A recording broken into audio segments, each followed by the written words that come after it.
ఏం మాట్లాడాడు? నా పొలం మీరు అడగంగానే నా పొలం ఇచ్చాను, మీరు దాన్ని వాగులో ఇచ్చారని చెప్పి. ఆ సిఆర్డీ వాళ్ళకి టైప్ చేసినోడికి, ఆ సంతకాలు పెట్టినోడికి కూడా పోయే కాలం అనుకుంటా. చనిపోతా మరణ వాంగ్మూలం లాగా మందడం రాముడు గారు నాకు వాగులో స్థలం ఇచ్చారంటే వాగులో ఇవ్వలేదండి. అరే రికార్డు మాట్లాడతావేంటే? వర్షం వస్తే మునిగిపోతుంది ఆ ప్లాట్లు ఇచ్చినవన్నీ, దాన్ని ఏమంటారు? అరే ఆకాశం మబ్బు పడితే ఆకాశంలో మబ్బులు వస్తే ఆ ప్లాట్లో నీళ్లు ఉంటుంటే, మోకాల్లో నీళ్లు ఉంటాయి, ఏమంటారు దాన్ని?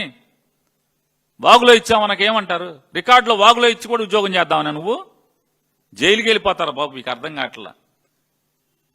నిజంగా రికార్డులో వాగులో ఉంటే చెరువులో ఇచ్చారు కదా, చెరువులో ప్లాట్లు ఇచ్చారు కదా.